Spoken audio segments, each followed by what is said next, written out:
Hi there, Aries. Welcome to your February 2025 Astral Update. It's Rena here. Alrighty then. So, this is a month of, it's funny, a month of two totally different energies. Aquarius is very social and involves a lot of other people, and it could be very extroverted. And then you have the Pisces energy, which is the 12th house, and that's more about solitude and being like a hermit. So Aries, you're going to experience both of these extremes in the shortest month of the year. And this is the month before the eclipses happen, and a lot of stuff is happening actually in March. Some of you may feel it in this month. I'm not going to go into the eclipses, even though that might be something that you're dealing with, because I want to just do it in the month that they are in. But one of those eclipses, the first one is in Virgo, but the second one is in your sign at the end of March. 2025 is a big year for Aries because there's going to be two outer planets that are going to go into Aries briefly, but at least they're going to go into it, namely Saturn and Neptune. And that's pretty exciting because Aries is the first sign, so it's a whole new cycle for these planets. And but then they end the year back in your 12th house. So there's still some unfinished business as 2025 comes to a close for Aries people. Okay, so on the 4th of the month, Jupiter goes direct at 11 degrees of Gemini in your 3rd house. So Jupiter in your 3rd as a whole, Aries, is very good for communicating in the way that you really want to, if you really want to, I should say. So for Aries people, this can be, for anybody, but I mean for you specifically, maybe you have wanted to start a YouTube channel. The 3rd house can be social media. So, of course, YouTube can be that to some degree, anything online, a blog, or even an Instagram account that you're using for business to promote yourself. There's a lot of people who use it. I still haven't I haven't really promoted myself too much on Instagram. I'm still figuring it out after all these years. So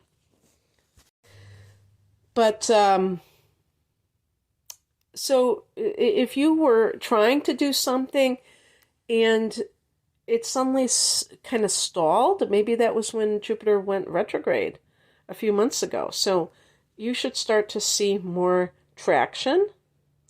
And on the same day, Venus goes into your sign. How cool is that? So that can make you very irresistible. And, having some sort of,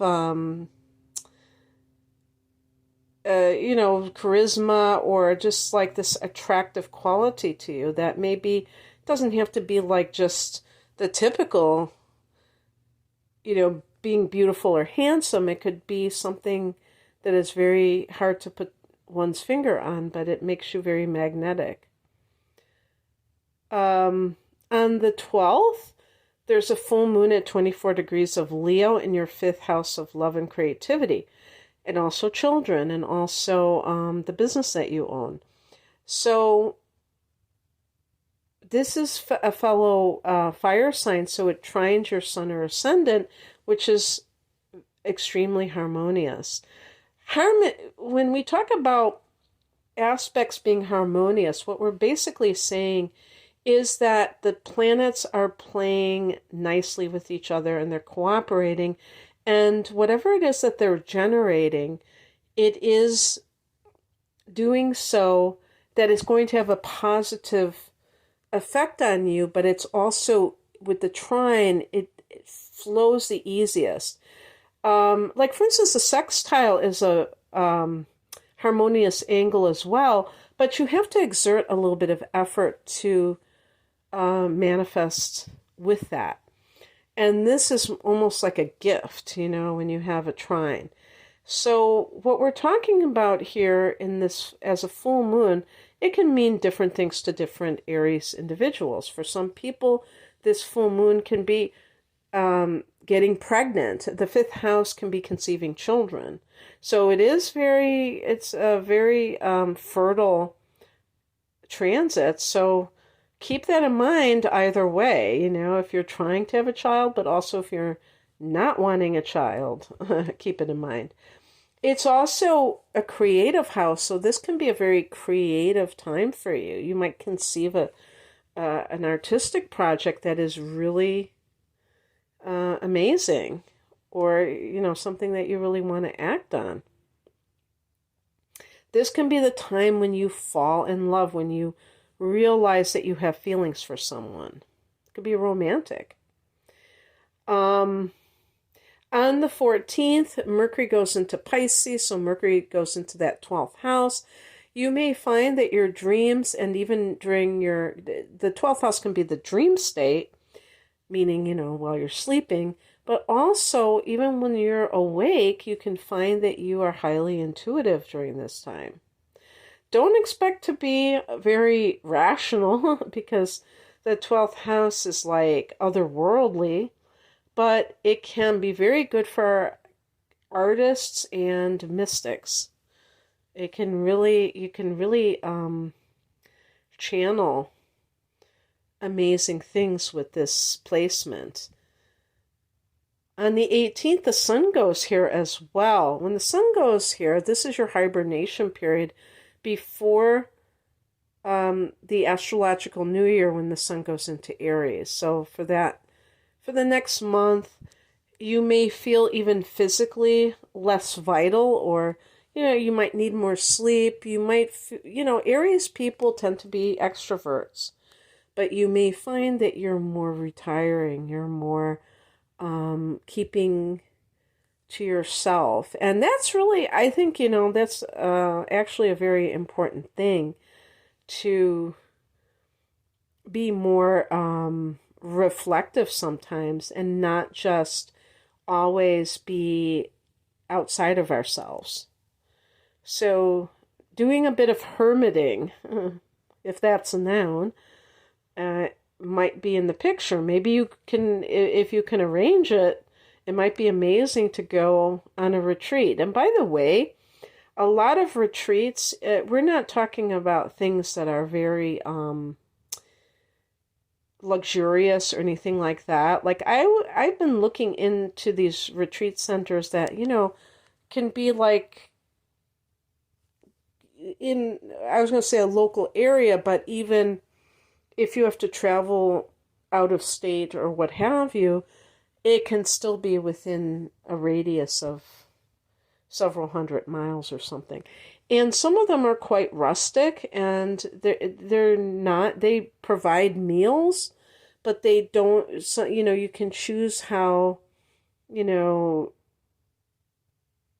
luxurious you want, but some of them it might not be very, it might be very Spartan, and it could be a great thing. It's actually a great thing to me because you're really putting yourself into a situation where you're tuning out the worldly influences and tuning into yourself. And so those kinds of luxury can be a distraction in those types of scenarios. On the 23rd or 24th, depending on where you live, your ruler, Mars, is going direct in the 4th house of home and family at 17 degrees of Cancer. So for some of you, if you had a project, like some kind of a home remodeling project that you could not sustain, this can be a time when it's starting to come back again. And, in the northern hemisphere, this may be weather related. It might be that you had to shelve it for the winter, and now it's getting warm enough where the workers can do stuff here and there, and until it really gets full blast when spring arrives. So it might be something like that. And maybe you've been frustrated in your home environment because something had to be put on hold. And